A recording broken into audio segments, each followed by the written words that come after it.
There's one organization I was talking with a couple of months ago, and when you get promoted, you go from managing no one to managing 5 people.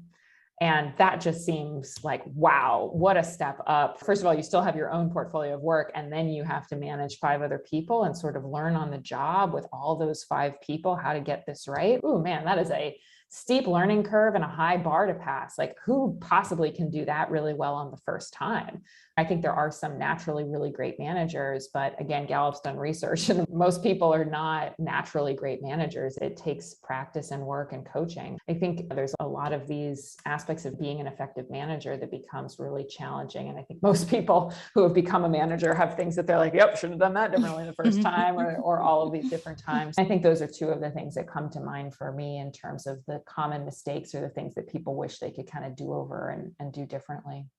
I can share one of mine in terms of being very good at noticing when there are things that need improvement and also noticing when there are things that are being done well, but the language not making that clear to the individual contributor.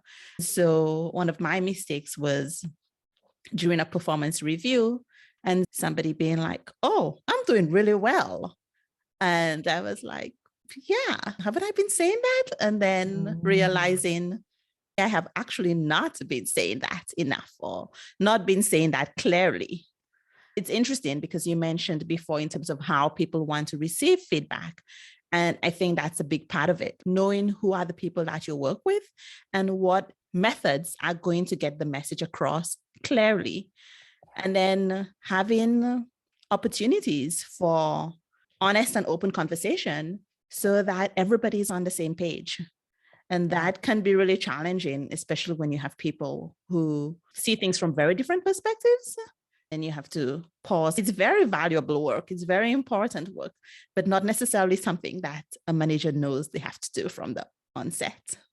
Yeah, one of the things I always encourage new managers to do, whether they're starting managing somebody for the first time or whether they're newly managing someone else that wasn't on their team before, is to ask folks, how do I get the best of you? How do I get the worst of you? How do you like to receive recognition?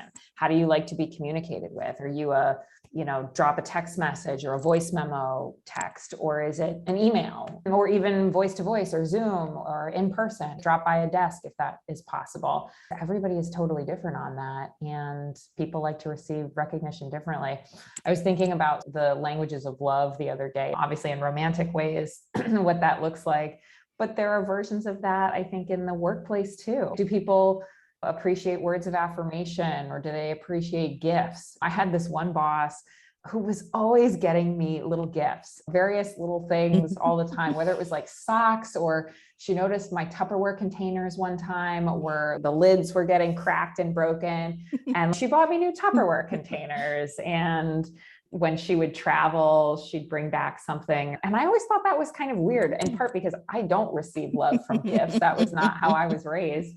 But I recognize in retrospect, thinking back on it, that was how she was communicating that she valued me and appreciated me.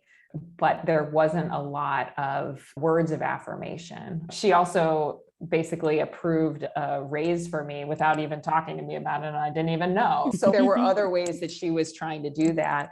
So everyone's different in how they naturally give affirmation and how people receive validation and such too. Go to changesbigandsmall.com to listen to the rest of this episode. You can listen and subscribe to download full episodes of the Changes Big and Small podcast each week for free.